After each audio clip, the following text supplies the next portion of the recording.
back.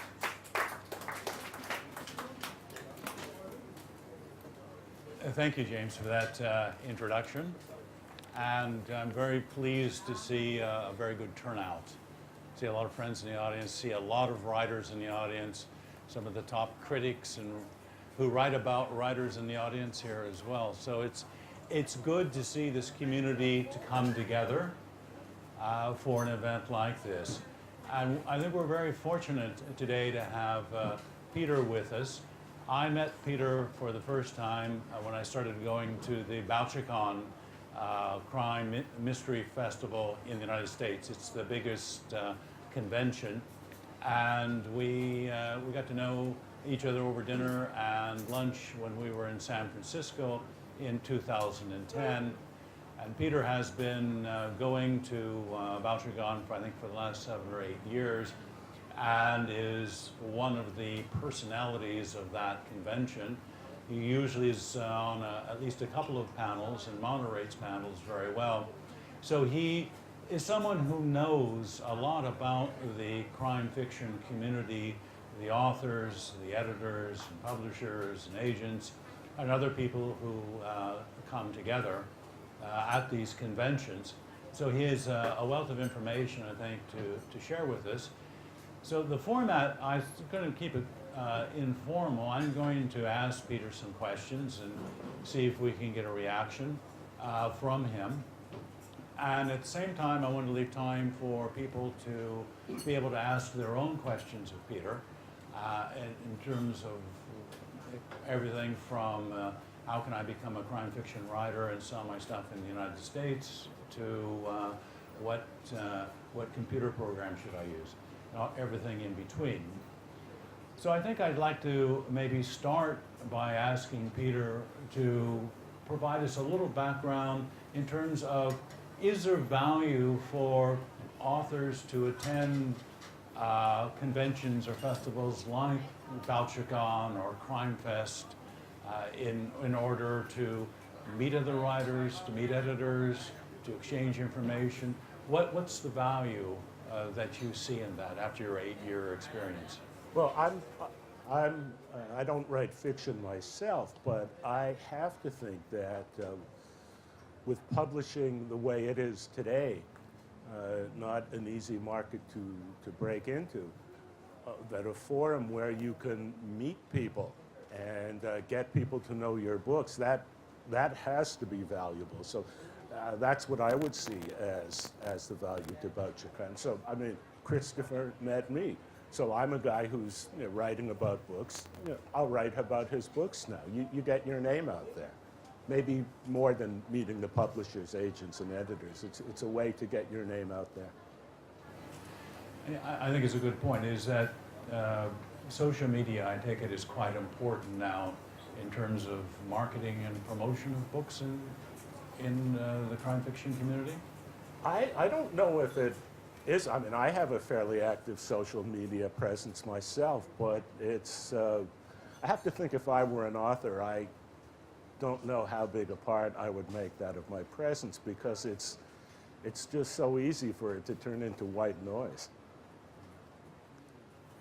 In terms of people coming from abroad to the United States, what kind of reception is that? Or you mean at conventions? Yeah, or? Conventions, like at Bangkok. Oh, well, I was telling Christopher last night, I think the presence of, well, from what my North American point of view is international crime fiction. I think it is gradually increasing at the American conventions. I think it was actually the year before I met Christopher, I moderated what may have been the first international crime fiction panel at Bangkok, and I think it was just an international crime fiction panel. And in succeeding years, there might be 2 or 3 of those panels. Plus, I mean, last year I moderated a panel on Northern Ireland crime fiction. And this year someone else did a panel on Canadian crime fiction. And this sort of thing is in addition to the generic international crime fiction panels. So I would say the way BoucherCon is set up, all the, I mean, the people who get on the panels are authors who register, just like regular fans. So if you folks want to increase the presence of crime fiction from your part of the world, just sign up for the conventions, and then people like me who moderate the panels. I mean, if I say I want to moderate a panel on crime fiction in Southeast Asia, well, that does no good unless you folks are registered. If I can say, well, we're going to get 5, 6 of these people registering, so I don't have to do anything, you guys do it. That's a nice segue, I think, into the question about cross-cultural crime fiction and the cross-cultural detectives that occupy a fair amount of the crime fiction. I had a question from Dr. Tom Hoy, who teaches at Thomasat, and he basically was saying, you know, ask Peter about, is there any other place in the world where you would have, for example, an Asian detective or a Thai detective solving crimes and writing about the culture in his own language? And because that's, in a sense, what we're doing here is there are certainly people who write who are other than native English speakers, but that seems to be kind of a predominant part of the crime fiction, international fiction here. You have Tim Hallinan, John Burdett, James Newman's got a series here, set here. Colin Pipperell has written a number of very good books set here, who's also a fellow Canadian. And so we have, in a sense, set up this notion of an expat presence inside of a crime fiction world, and those detectives explore and communicate inside the expat world as well as the Thai world in which it exists. Is there any other place that you know of that has something equivalent to that? I don't know if there is or not, and we were talking about this last night, and the roots of it go back to hundreds of years. Who were the people who went exploring other cultures, who went colonizing other cultures, who in more recent centuries had the money and the leisure to be able to go and explore other cultures? Well, it was people, by and large, of Western European descent, and of course, other cultures had their great explorers, but those that all died out before the age of exploration. I mean, before publishing, before the age of mass media. So what'll happen is, in order to have the phenomenon about which you were asking, we'll have to wait for the United States to complete its slippage into third world status, and for, let's say, Chinese and Russian writers to be the ones who were traveling abroad. And it would be kind of nice to think of America and Western Europe as something exotic. I mean, it would be easy to think of, to do that. Anyone in this room could do that from an ironic point of view, but from an unironic point of view, I just hope I'm still alive and in full possession of my mental faculties when that happens. It'll be fun. So the idea of an ethnic Thai, native-speaking Thai, private eye, operating in Manhattan, you think is going to be on the cards?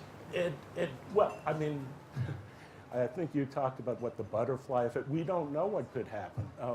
And I mean, anything you could think of, all it takes is one ethnic Thai writer to wind up in Manhattan and write a book. But for it to happen on any kind of a mass scale, on anything like what happens with American and European crime fiction, I mean, it will take a while. It will be a momentous change when that happens.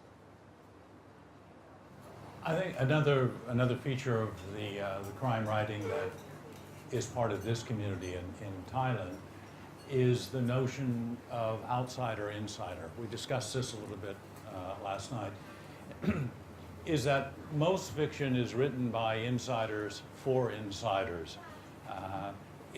Even if you have someone who appears to be an outsider, I'm thinking like Lee Child's Jack Reacher. I mean, Jack Reacher is an American, but he still is an insider. So people can relate to the fact he looks like me, he sounds like me, and basically has a background similar to me.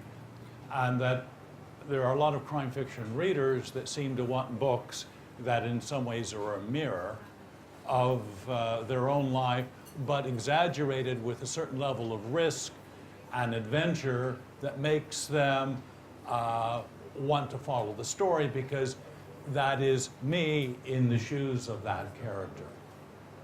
Sure, but I mean, readers don't know what they want until they get it. Well, I think that's right. They don't really know, but on the other hand, you can kind of see what sells and what doesn't sell. And so from those kind of commercial statistics, you get an idea that some markets are larger than others.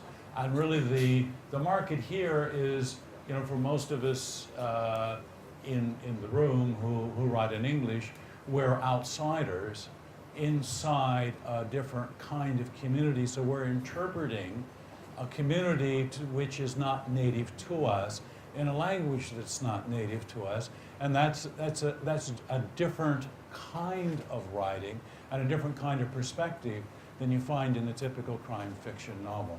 Sure, and we've talked about this, and maybe we can get to this later. I enjoy some of the, well, let's say not the strategy, but the tactics, some of those writers from outside who are based here that they adopt. But I have to think, I'm a reader, and maybe it's unfortunate in a way that it's not politic to talk about.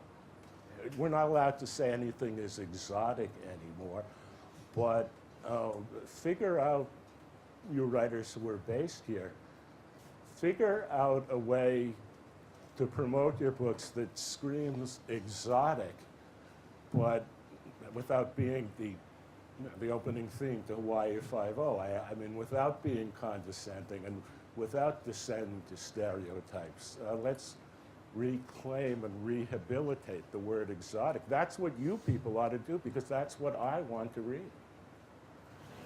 Yeah. One of the things I think that came up at BouncerCon this year, and you'd mentioned it on your blog, and it has to do with someone writing who's an outsider, writing as an insider of a culture. In other words, there has been criticism. I remember this happened to me years ago in British Columbia. I had written a play about the relocation of the Canadian Japanese for the CBC. And I can remember a fairly well-known personality who had been in one of the camps saying, "What right do you have to be writing about what happened to us in that camp?" And I mean, we have series here, like for example, I think Colin Cottrell's Dr. Siri series.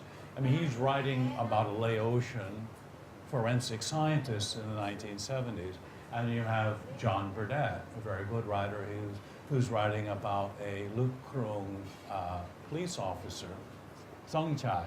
So what are the views now for someone who's, in a sense, writing about someone of a different ethnic group, a different religion, different gender? It seems to be controversial in the States. The example you mentioned, I wonder if that piker, that rank amateur, James Ellroy, caught any flack for what he did in his most recent novel, Perfidia, which centers, the central event is the internment of Japanese Americans during the Second World War, which that arch-conservative, the white knight of the far right, James Ellroy, I think he called the internment just one of the great tragedies of American history. So what does that mean? If you're going to step into another pair of cultural shoes, I mean, two things. Just strive, and read Ellroy's book. I mean, strive for that kind of empathy, and then say, I mean, screw the critics and the hell with them. Don't let them tell you what to write.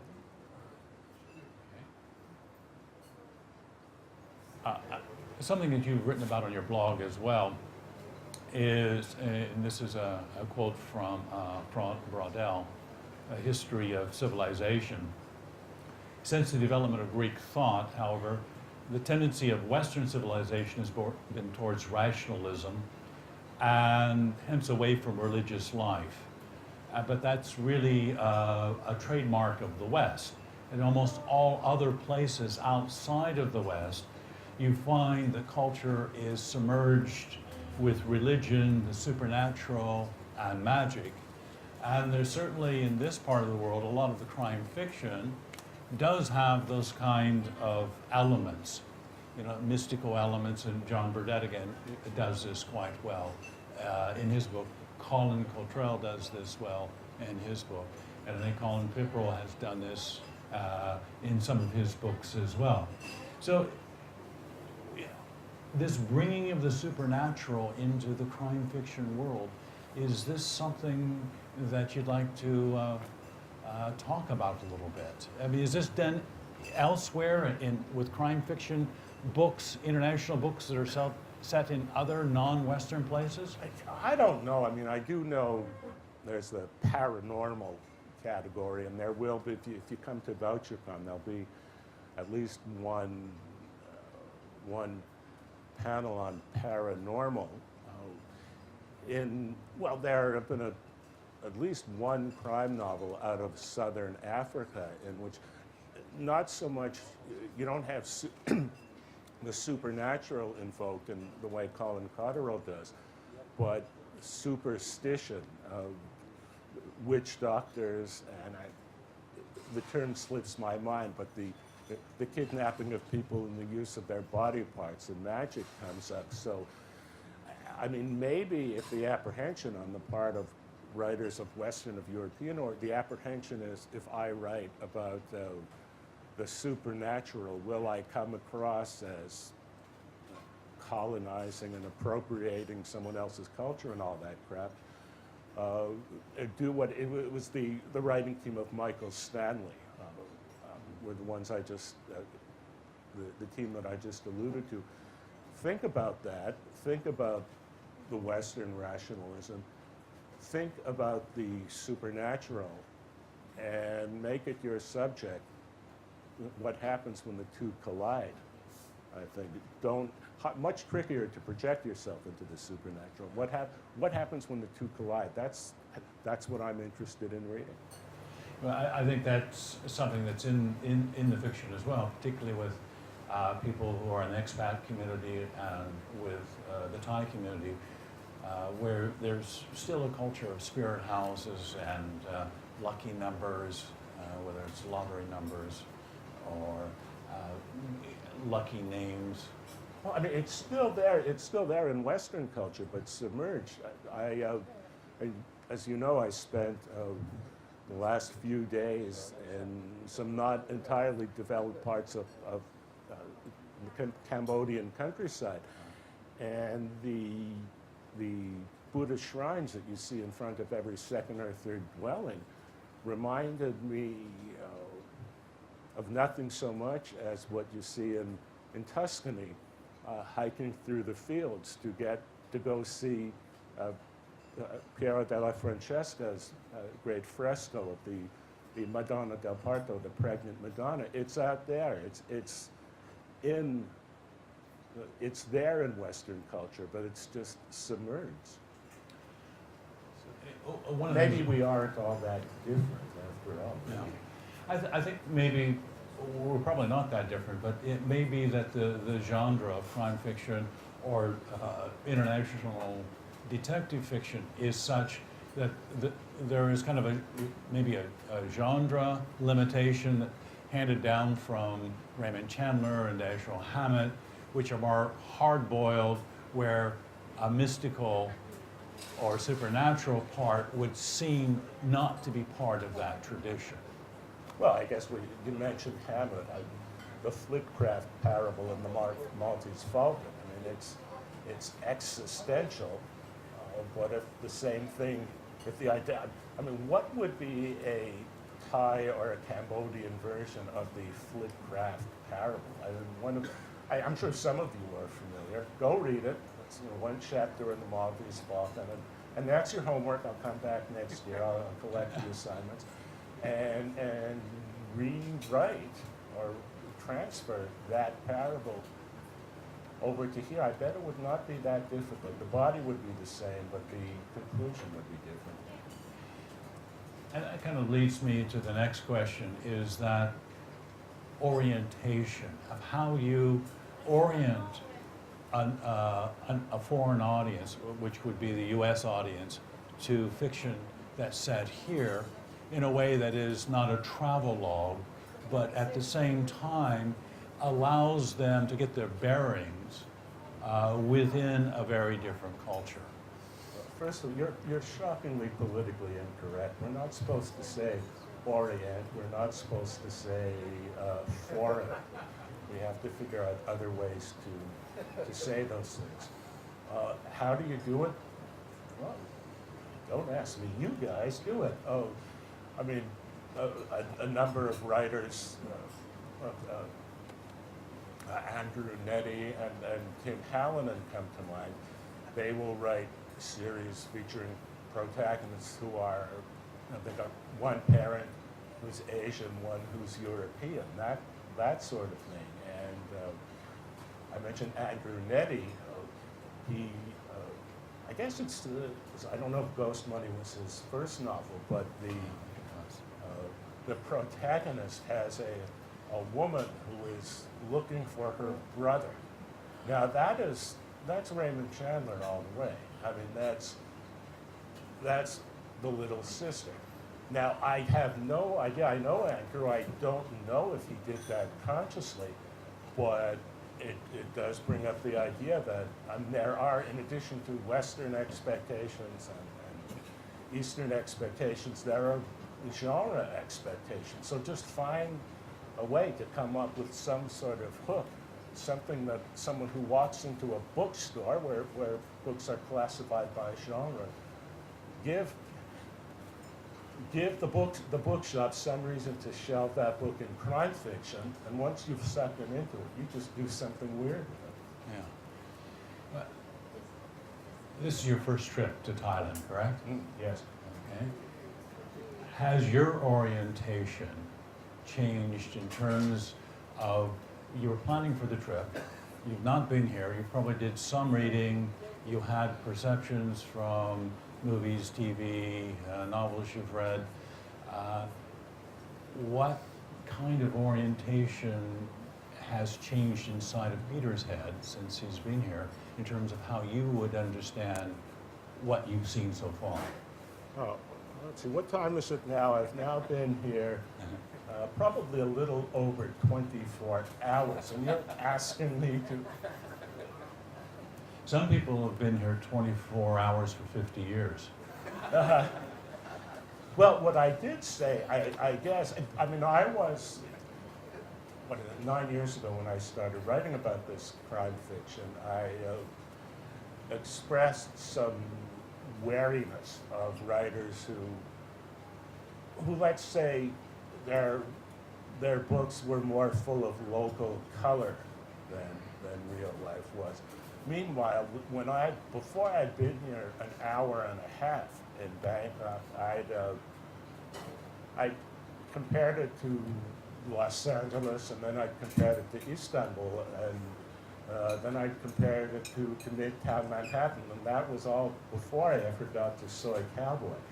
So, I mean, ask me that when I'm a grizzled Southeast Asia hand of 48 hours, but it's weird. I feel like it's a kaleidoscope and all that crap. But if someone had told me before I came here, it's like a kaleidoscope, I would have rolled my eyes. But now I have a little more sympathy for authors whose books seem to me to be too much local color, because if someone put a gun to my head and said, write the first chapter of a novel by breakfast time tomorrow, it would be local color and clashing impressions.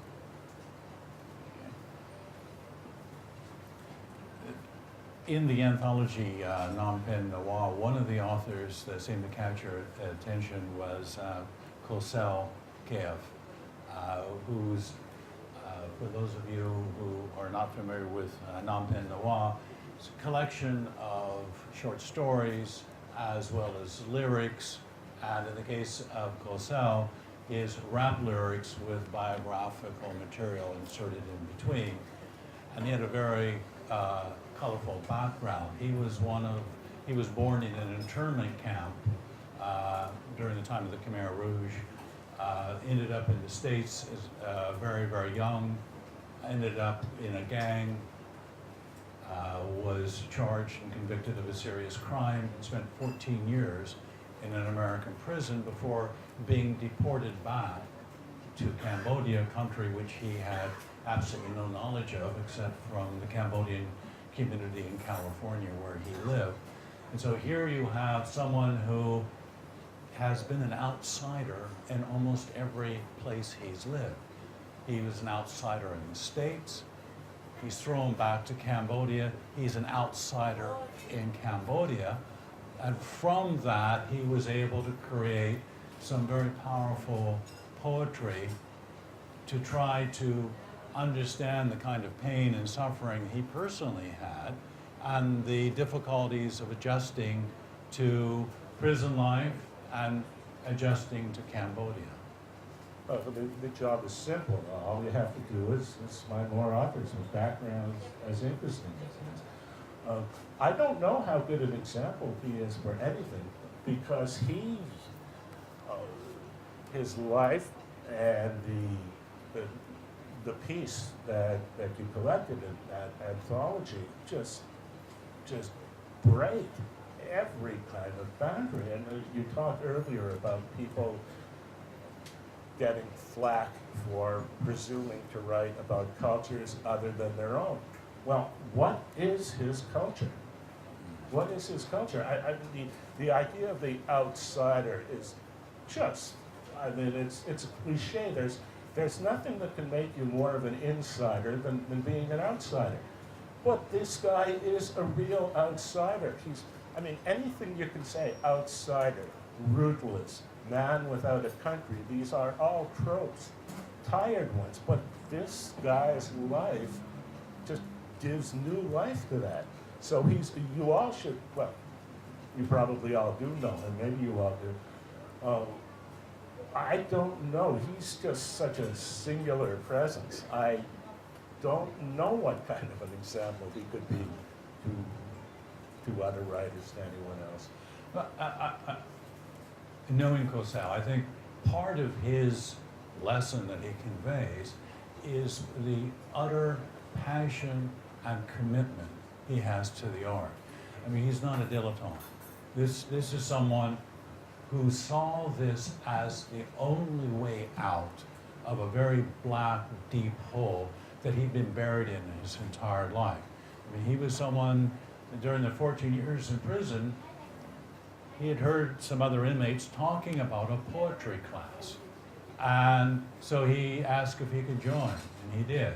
And from there, he learned from black Americans who were in prison about rap. And from rap and poetry, he was able to, in a sense, reinvent himself through art. And somehow I think it's that reinvention of someone who learned how to communicate in a prison, inside of a closed society where there's no freedom, no liberty, but an absolute burning desire to make something of their life. Well, reinventing oneself, that's another one of those, maybe more recent but old tropes. So you want to be like Peter? You want to do what this guy did? Christopher told you what kind of desperate straits he was in. You ask yourself, what can I do to get myself into straits that desperate? You don't want to do it. Is there well, some form of deep meditation that you can imagine yourself into that sort of desperation. It would go very much to the roots of noir if you could do it. But imagine yourselves what would be the most desperate situation you could be in. Maybe that would be the inability to imagine desperation. It's the most desperate situation you could be in. When you are at conventions, and you know a lot of writers, is it common for them to, in a sense, live the life that they're writing about, or is it something that they, you know, they sit in their ranch house in a suburb and invent out of a bottle or out of just a crazy imagination? Crazy imagination. They're not like their characters. I don't know any writer who drinks as much as his or her characters. I think, because, look, writing, I've never written a novel, but I don't know that I've ever written anything longer than a novella. But to sit down and write 80,000 words and polish it, and that kind of sustained effort does not lend itself to dissipation and desperation. It doesn't, I take it on faith that it doesn't. You can't be dissipated and undisciplined and expect to see a novel with your name on it appear. Two more questions, and then I want to open up for questions. The first of those two questions is, you've written in a comment about Canada is by reputation polite, progressive, civilized, and its crime writing has not had the international impact it deserves. Sweden, on the other hand, is by reputation polite, progressive, and civilized, and we all know what its crime writers have done. Why is this? Oh, I don't know. I have no idea. One historical reason for Sweden's crime writing having been the way it is simply the advent of My Cheval and Père Valu and the Martin Beck series. Yes, Sweden was a model social welfare state that has a seeming underbelly, but the same could be said of many other Western European countries. I've said for a long time that I think the best international crime fiction is coming out of Ireland, and in particular Northern Ireland. I don't know. I try to come up with explanations, and it's just circular. There is a fine tradition of Irish writing. Well, the reason why there's a lot of terrific crime fiction coming out of Northern Ireland is that there's a lot of terrific crime writers in Northern Ireland. So why Stieg Larsson? I don't know. It is evidence that God does play dice with the universe.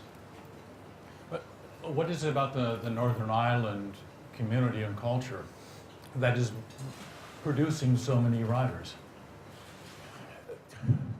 The only thing I can come up with is a lot of some of the best Northern Ireland crime writers. They either set their writing during the sectarian troubles, or really even better, they write very sensitively of the ripple effect of these events, and that's one reason ghosts. We talked about the supernatural. Natural ghosts figure prominently in Northern Ireland crime fiction. The Troubles did not end with the Good Friday Accords. The Troubles did not end when the shooting stops. The effects keep rippling. But again, is that an explanation? I don't know, because any number of parts of the world have had upheavals even more traumatic than that, but they don't seem to be producing the kind of crime fiction that Northern Ireland does. There just happen to be a lot of good writers there. And that would be, Stuart Neville and Adrian McKinty are the two that I have in mind, particularly McKinty's current series. and anything by Stuart Neville, really. There was a recent article in the Guardian profiled Umberto Eco, and he had an interesting quote saying that literature really is literature about losers, and he quite quotes Madame Bovary and Hector in the Iliad as examples, and many other examples. And he went on to say that winners are stupid because usually they win by chance. Ah. Well, that sounds like it could be a description of what's often thought to be a subset of crime fiction, and maybe is, but not entirely, noir fiction. Not all noir writing is crime, but that's... Umberto Eco doesn't strike me as a particularly noir type of guy, but that is, I mean, David Goodis, who was the best or the second best noir writer who ever lived, I think what has been called the poet of losers. Nelson Algren, Chicago, would be another one in that category. Yeah, well, he's he's a bit of a poser. Anyone who carries on an affair with Simone de Beauvoir under the eyes of Jean-Paul Sartre cannot entirely be said to identify fully with losers. He was no Bukowski, in other words. I want to thank everyone for coming today, participating, and I hope you've been stimulated to read crime fiction, noir, or And to hard-boiled. buy some books. There are some books for sale here as well. Yeah. Thank you.